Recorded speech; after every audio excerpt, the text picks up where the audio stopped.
नमस्कार। फलक के YouTube चैनल किस्सा कहानी में एक बार फिर मैं वर्षा गर्ग आप सभी के लिए लेकर आई हूँ एक नई कहानी। कहानियाँ जिनमें हम लिखते हैं कभी ज़माने को, कभी अपने आप को। हम सभी जानते हैं बच्चे कितने भोले और मासूम होते हैं। कभी कभी अपने इसी भोलेपन में कुछ ऐसी बेवकूफ़ी कर बैठते हैं जिसका सुधार तो संभव नहीं होता, किंतु बच्चों को तमाम उम्र के लिए एक सीख जरूर मिल जाती है। कुछ ऐसा ही वर्णन किया है कथा सम्राट प्रेमचंद जी ने अपनी कहानी नादान दोस्त में। तो आइए सुनते हैं प्रेमचंद जी की लिखी एक कहानी जिसका शीर्षक है नादान दोस्त। केशव के घर में कार्निस के ऊपर एक चिड़िया ने अंडे दिए थे।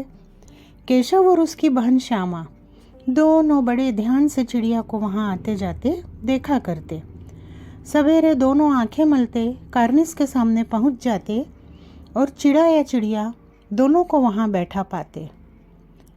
उनको देखने में दोनों बच्चों को न मालूम क्या मज़ा मिलता कि दूध और जलेबी की सुध भी न रहती थी। दोनों के दिल में तरह तरह के सवाल उठते। अंडे कितने बड़े होंगे, किस रंग के होंगे, कितने होंगे, क्या खाते होंगे, उनमें बच्चे किस तरह निकल आएंगे, बच्चों के पर कैसे निकलेंगे, घोंसला कैसा है। लेकिन इन बातों का जवाब देने वाला कोई नहीं। न अम्मा को घर के काम धंधों से फुर्सत थी, न बाबूजी को पढ़ने लिखने से।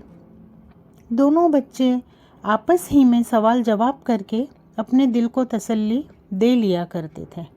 श्यामा कहती, क्यों भैया, बच्चे निकल के फुर्र से उड़ जाएंगे।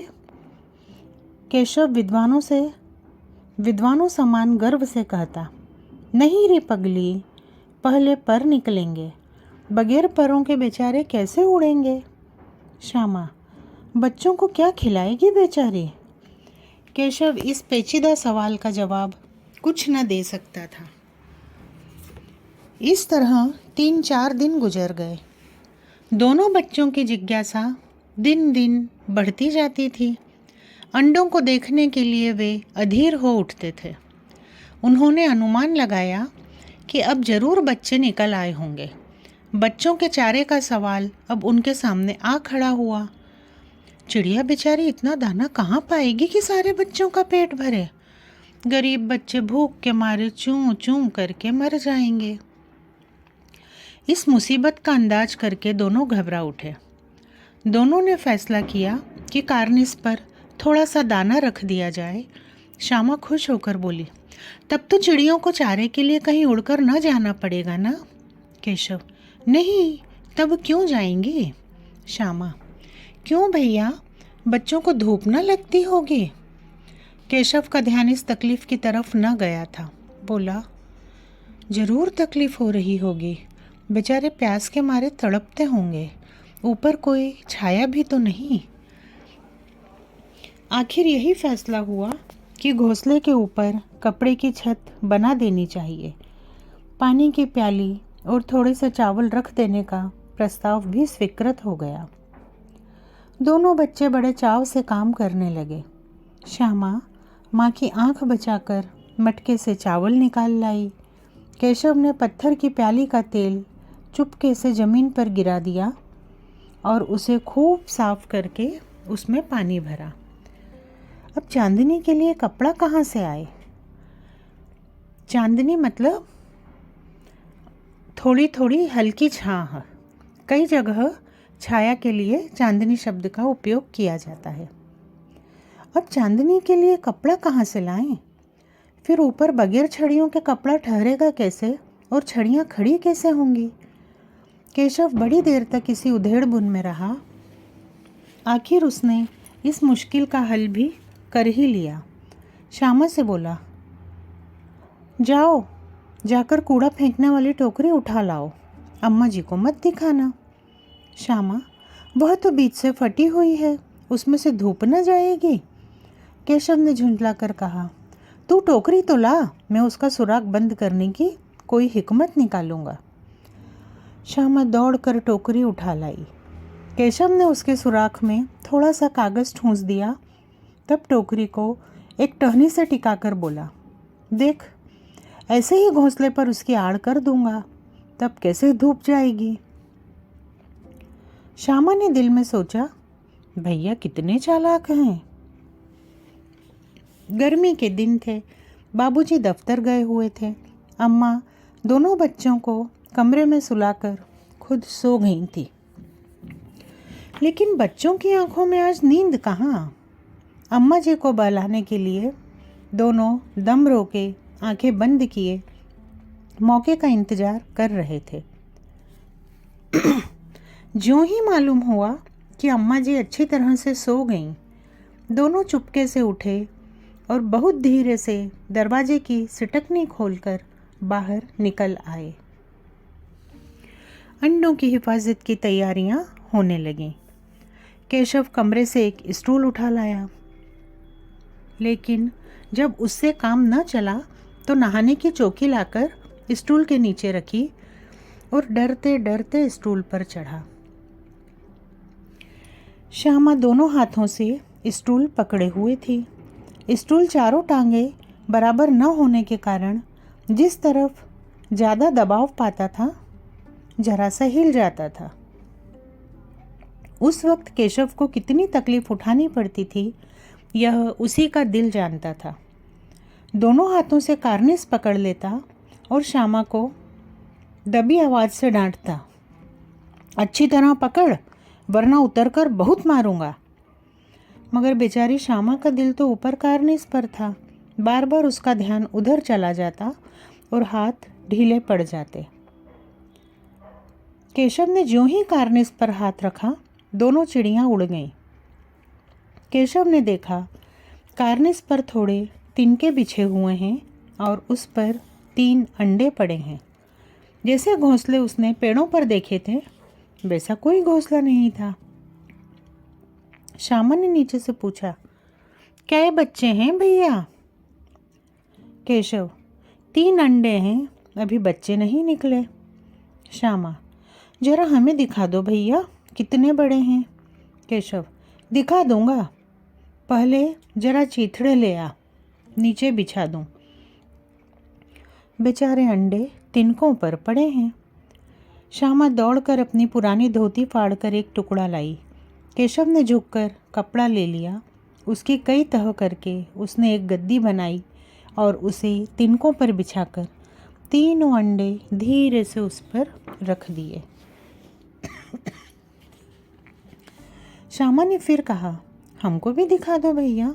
केशव, दिखा दूंगा, पहले जरा वह टोकरी तो दे दो, ऊपर छाया कर दूं। श्यामा ने टोकरी नीचे से थमा दी और बोली, अब तुम उतर जाओ, मैं भी तो देखूं।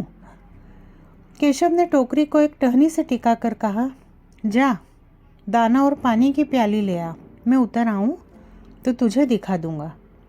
श्यामा प्याली और चावल भी लाई। केशव ने टोकरी के नीचे दोनों चीज़ें रख दी और आहिस्ता से नीचे उतर आया। श्यामा ने गिड़गिड़ा कर कहा, अब हमको भी चढ़ा दो भैया। केशव, तू गिर पड़ेगी। श्यामा, न गिरूंगी भैया, तुम नीचे से पकड़े रहना। केशव, न भैया, कहीं तो गिर गिरा पड़े तो अम्मा जी मेरी चटनी ही कर डालेंगी, कहेंगी कि तूने ही चढ़ाया था। क्या करेगी देखकर। अब अंडे बड़े आराम से हैं, जब बच्चे निकलेंगे तो उनको पालेंगे। दोनों चिड़िया बार बार कार्निस पर आती थीं और बगैर बैठे ही उड़ जाती थीं। केशव ने सोचा, हम दोनों के डर से नहीं बैठती। स्टूल उठाकर कमरे में रख आया। चौकी जहाँ थी वहाँ रख दी। श्यामा ने आंखों में आंसू भर कर कहा, तुमने हमें नहीं दिखाया, मैं अम्मा जी से कह दूंगी। केशव, अम्मा जी से कहेगी तो बहुत मारूंगा, कहे देता हूँ। श्यामा, तो तुमने मुझे दिखाया क्यों नहीं। केशव, और गिर पड़ती तो 4 सर न हो जाते। श्यामा, हो जाते तो हो जाते, देख लेना, मैं कह दूंगी। इतने में कोठरी का दरवाज़ा खुला और माँ ने धूप से आँखों को बचाते हुए कहा, तुम दोनों बाहर कब निकल आए? मैंने कहा था ना दोपहर को ना निकलना। किसने किवाड़ खोला? किवाड़ केशव ने खोला था, लेकिन श्यामा ने माँ से यह बात नहीं कही। उसे डर लगा भैया पिट जाएंगे।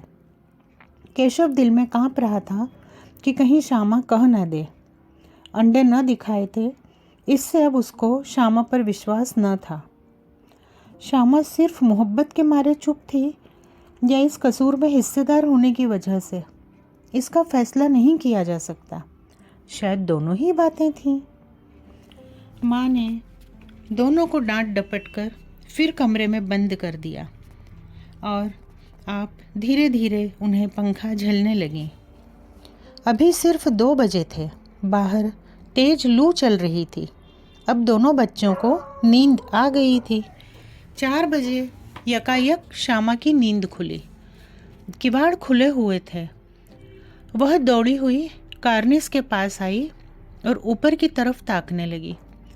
टोकरी का पता न था। संयोग से उसकी नज़र नीचे गई और वह उल्टे पांव दौड़ती हुई कमरे में जाकर जोर से बोली, भैया अंडे तो नीचे पड़े हैं, बच्चे उड़ गए। केशव घबरा कर उठा और दौड़ा हुआ बाहर आया तो क्या देखता है कि तीनों अंडे टूटे पड़े हैं और उनसे कोई चूने की सी चीज़ बाहर निकल आई है। पानी की प्याली भी एक तरफ टूटी पड़ी है। उसके चेहरे का रंग उड़ गया। सहमी हुई आँखों से जमीन की तरफ देखने लगा। श्यामा ने पूछा, बच्चे कहाँ उड़ गए भैया? केशव ने करुण स्वर में कहा, अंडे तो फूट गए। और बच्चे कहाँ गए? केशव, तेरे सर में देखती नहीं है? अंडों में से उजला उजला पानी निकल आया है। वही तो 2-4 दिन में बच्चे बन जाते। माँ ने सोटी हाथ में लिए हुए पूछा, तुम दोनों वहाँ धूप में क्या कर रहे हो? श्यामा ने कहा, अम्मा जी चिड़िया के अंडे टूटे पड़े हैं। माँ ने आकर टूटे हुए अंडों को देखा और गुस्से से बोली, तुम लोगों ने अंडों को छुआ होगा। अब तो श्यामा को भैया पर जरा भी तरस न आया। उसी ने शायद अंडों को इस तरह रख दिया कि वह नीचे गिर पड़े। इसकी सज़ा उसे मिलनी चाहिए। बोली, इन्होंने अंडों को छेड़ा था अम्मा जी? माँ ने केशव से पूछा, क्यों रे? केशव भीगी बिल्ली बना खड़ा रहा। माँ, तू वहाँ पहुँचा कैसे? श्यामा, चौके पर स्टूल रखकर चढ़े अम्मा जी। केशव, तू स्टूल थामे नहीं खड़ी थी? श्यामा, तुम्ही ने तो कहा था। माँ, तू इतना बड़ा हुआ, तुझे अभी इतना भी नहीं मालूम कि छूने से चिड़ियों के अंडे गंदे हो जाते हैं। चिड़िया फिर उन्हें नहीं सहती। श्यामा ने डरते डरते पूछा, तो क्या इसीलिए चिड़िया ने अंडे गिरा दिए हैं अम्मा जी? माँ, हाँ, और क्या करती? केशव के सिर इसका पाप पड़ेगा। हाय हाय, 3 जाने ले ली दुष्ट ने। केशव रोनी सूरत बनाकर बोला, मैंने तो सिर्फ अंडों को गद्दी पर रखा था अम्मा जी। माँ को हंसी आ गई, मगर केशव को कई दिनों तक अपनी गलती का अफसोस होता रहा। अंडों की हिफाजत करने के जोम में उसने उनका सत्यानाश कर डाला। इसे याद करके वह कभी कभी रो पड़ता था। दोनों चिड़ियाँ वहाँ फिर कभी न दिखाई दी। ये कहानी यहीं तक। जल्दी ही मिलेंगे एक नई कहानी के साथ। तब तक के लिए अपना ध्यान रखिए। धन्यवाद।